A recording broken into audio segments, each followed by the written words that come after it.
జయాయ జయభద్రాయ హర్యశ్వాయ నమో నమః. నమో నమః సహస్రాంశో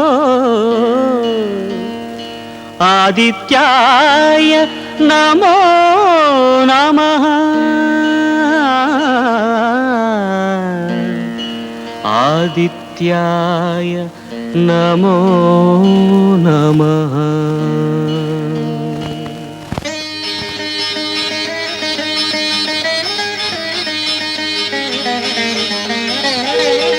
కొత్తమంది రాజశేఖరం గారికి సదానందం, నేను నిజంగా గాంధీ గారికి దండ వేయడానికి వచ్చాను, నువ్వు నమ్ముతున్నావా? మరి ఎందుకు వచ్చారండి? గాంధీ గారిని అడ్డం పెట్టుకుని ₹1 కోటి సంపాదించాలని వచ్చాను. ఏంటండి? ఇదిగా కాంట్రాక్ట్ మీద నువ్వు ఇంతవరకు ఎంత సంపాదించావు? మీకు తెలవంది ఏముంది చెప్పండి. సిమెంట్ లేకుండా వంతెల్ని కట్టి ఓ 10 లక్షలను, ఇసుక లేకుండా ఇల్లు కట్టి ఒక 20 లక్షలు సంపాదించానండి. అరసి బుర్ర లేకుండా ₹30 లక్షలు సంపాదించావు. ఇప్పుడు ₹1 కోటి సంపాదించే అవకాశం వచ్చింది. Jalaganga project central government sanction ఇస్తున్నారన్న విషయాన్ని ఢిల్లీలో ఫైల్లో నేను స్వయంగా చూశాను. ఆ కాంట్రాక్ట్ మనకి వస్తుంటారా? సరుకున్న మినిస్టర్ తో నువ్వు ఈ మాట అంటున్నావు అంటే నువ్వెంత తెలివి తక్కువడో నాకు ఇప్పుడు అర్థమవుతుందయ్యా. చూడు, ఈ విషయం పేపర్లో వచ్చిందంటే తూములు కంపెనీ వాళ్ళు రేట్లు పెంచేస్తారు, కానీ నువ్వు ముందే తూములు కొనేసి రోడ్ల పక్క పడే. దాంట్లో ఉన్న బాధ మీకు ఏం తెలుసు చెప్పండి. బిల్లు లేకుండా తూములు కొని ఒక్కొక్క తూముని లారీ మీద అక్కడ చేర్చాలి అంటే చేతిలో ఉన్న 30 లక్షలు వదులుకున్నట్టే.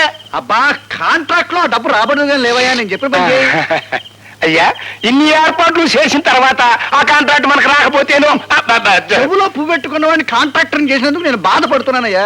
చెప్పి పంచి చాలా ఇదిగా రాబడిలో మనకి 50-50. అలాగేనండి.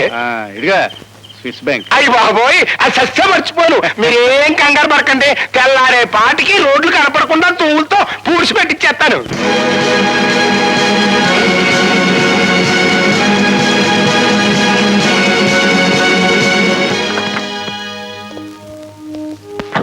పెంచలయ్యా సార్, ఈ తూరులో ఏదో ఫ్రాడ్ ఉందన్న అనుమానం. ఎందుకని మంచిది, నువ్వు వెళ్ళి డీసీపీకి సంగతి చెప్పిరా. కాంట్రాక్టర్ దౌర్జన్యం చేసే అవకాశాలున్నాయి. అలాగే సార్, వెళ్ళు.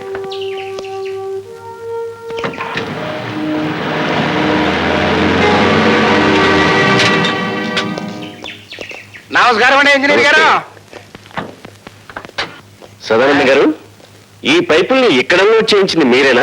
ఎవరండి, నేను కాకపోతే ఇంత ఖర్చు భరాయించగలిగినోడు ఈ ప్రాంతాల్లో కాంట్రాక్టర్ ఎవడన్నారు చెప్పండి. మీ పరపతి గురించి నేను అడగలేదు. అనుమతి లేకుండా వీటిని ఇక్కడ ఎందుకు వేయించారు అని అడుగుతున్నాను. అంటే ఈ ప్రాజెక్టుకి మీరు టెండర్లు పిలిచినా ఆ కాంట్రాక్ట్ మరి నాకే వద్దు కదండి, అది మాత్రం వేయించానండి. ఇది మీకే వస్తుందని జోస్యం చెప్పారా? అవునండి, మా దగ్గర మీరు లంచం ఉంచుకుని ఆ కాంట్రాక్ట్ నా పేరుతో శాంక్షన్ చేయిస్తారని శిలక చెప్పింది. నీకు వచ్చేది కాంట్రాక్ట్ కాదు, జైలు శిక్ష. జైలు శిక్ష నాక? నువ్వేయిస్తావా? ఊరుకోవయ్యా, ఎవడనింటే నిజం అనుకుంటాడు. కాసేపట్లో డీసీపీ ప్రతాపరావు గారు వస్తే నీకే అర్థమవుతుంది.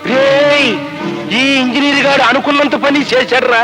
ఈవిడి బతుకుంటే మనకు ఆ కాంట్రాక్ట్ రాదు, కానీ ఈయన్ని థ్రిల్ చేసేయండి.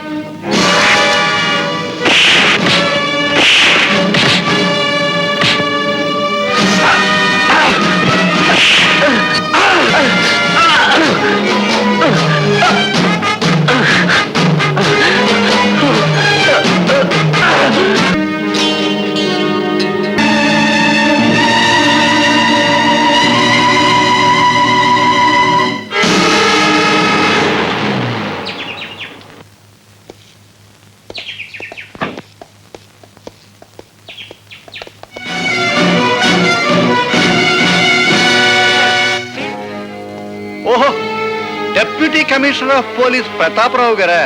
పర్వాలేదు, కూర్చోండి. పర్వాలేదు, నిలబడతాం. ఏమిటిలా వచ్చారు? నేను నేరస్తుల కోసం వచ్చా. ఇక్కడ ప్రజా సేవకులే కానీ ప్రజాద్రోహులు నేరస్తులు ఎవరు లేరండి. ఆత్మద్రోహం చేసుకునే మనిషికి ప్రజాద్రోహం గురించి ఏం తెలుస్తుంది రండి. ప్రతాపరావు గారు, నా సంగతి మీకు తెలియదేమో. నేను పుట్టినప్పుడు నలుగురులాగా అమ్మ అమ్మ అనలేదట, అహింస అహింస అన్నంట. నేను అలాంటి గాంధీవాదిని. గాంధీ గారు వద్దన్న బ్రాందీ గ్లాసును చేత్తో పట్టుకుని నేను గాంధీవాదిని అని చెప్పడం మీకే చెల్లుతుంది, అది పదవిలో ఉన్నారు కనుక. ఇంతకీ ఏ విషయం గురించి మాట్లాడడానికి వచ్చారండి తమరు? ప్రాజెక్ట్ అసిస్టెంట్ ఇంజనీర్ తూముల దగ్గర దారుణంగా హత్య చేయబడ్డాడు. చాలా మంచివాడు పోయాడయ్యా. ఓ పూలదర ప్రమాయించు. ఆ తూములు శాంక్షన్ లేకుండానే సదానందం గారు అక్కడ వేయించారని, ఆ తూముల తాలూకు కాంట్రాక్టు మీరు వారికి ఇప్పిస్తారని అనేక పత్రికలు రాశారు. అదే అదే ఎల్లో జర్నలిజం. దానికి మీరు ఎల్లో జర్నలిజం అని ముద్దు పేరు పెట్టుకోవచ్చు. కానీ ఆ ఇంజనీరు చచ్చిపోయే ముందు తన ఎర్రటి చిక్కటి రక్తంతో ఒక పేరు రాశాడు. ఏమని రాశాడండి? రాజా అని 2 అక్షరాలు. రాజశేఖరం గారు గాని ఆయన తాలూకు మనుషులను గాని రాసే ప్రయత్నం చేసి ఉండొచ్చు కదా. డీసీపీ గారు, రాజా అంటే నేనేని ఎందుకు అనుకోవాలండి? రాజరాజ నరేంద్రుడు కావచ్చు, రాజగోపాల్ కావచ్చు, రాజవర్మ కావచ్చు, రాజనాల కావచ్చు, ఇలా 1,00,000 పేర్లు నేనే చెప్తాను. రాజశేఖరం గారు, మీరు 10 లక్షల మంది ఓటర్లను మోసం చేయగల సమర్థులే కావచ్చు. ఒక హత్య చేసి దాన్ని మసిపూసి మారేడుకాయ చేయగల అర్హులే కావచ్చు. కానీ జీవితంలో దోషిని వదిలిపెట్టడం ఎరగని ఈ డీసీపీ ప్రతాపరావు మిమ్మల్ని నేరస్తులుగా రుజువు చేసే వరకు మీ నీడను వెంటాడుతూనే ఉంటాడు. గుర్తుంచుకోండి. అండి, ఈ డీసీపీ గారు కొంప మీదకి తెస్తాడేమోనండి. నువ్వు అనుమానాలతో టైం వేస్ట్ చేయకు. ఆ చచ్చిపోయిన ఇంజనీర్ స్థానంలో వెంటనే మన మనిషిని అపాయింట్ చేయాలి. అన్నట్టు జ్ఞాపకం వచ్చిందండి, మా బామ్మరిది ఒకడు ఇంజనీరింగ్ 3వ క్లాస్ లో పాస్ అయ్యి ఉన్నాడండి. ఆడు పనికి వస్తాడంటారా? మనకు కావాల్సింది చదువుకున్న సమర్థుడు కాదయ్యా, మనం చెప్పిన పనుల్లో చేసే చేతకాని వాడు. మరి డ్యాములు కడితే లటక్కన కూలిపోయింది అనుకోండి, అప్పుడు నీకేం నష్టం అయ్యా? ప్రభుత్వానికి నష్టం, ప్రజలకు నష్టం.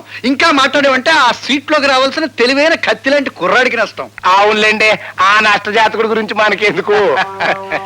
ఏమయ్యా, ఇంతకీ ఆ నష్టజాతకుడు ఎవడంటావు?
టిఫిన్ టైంకి ఎలా వస్తానాడు, ఇంకా రాలేదేమిటి? ఎప్పుడు అన్నమాట తప్పడే. యు ఆర్ కరెక్ట్ అన్నయ్య. నీ తమ్ముడు ఎప్పుడు మాట తప్పడు. కానీ నువ్వే సెంటిమెంట్ తప్పి లతా నేను లేకుండా టిఫిన్ చేయడానికి సిద్ధపడిపోతున్నావు. అబ్బే ఏది ఇప్పుడే. కూర్చో తమ్ముడు కూర్చో. అమ్మాయి లత. అన్నయ్య, లతను చాలా గారాభంగా పెంచుతున్నావు. క్రమశిక్షణలో పెంచకపోతే ఏదో ఒకనాడు మనకి శిక్ష వేసే ప్రమాదం ఉంది. జాగ్రత్త. అమ్మాయి ఏమన్నావో ఏం విన్నానో, కన్నులతో మాట్లాడే భాషే వేరు. ఏదో మాయా చేసావయ్యా, మనసులతో పాటాడే రాగం వేరు. చిన్ని చిన్ని ఆసే సిరి వెన్నెల్లో నా పూసే, గుండెల్లో నీ ఊసే ఒక భాసే చేసే. గుచ్చే చూపుల్లో నా రవిచ్చే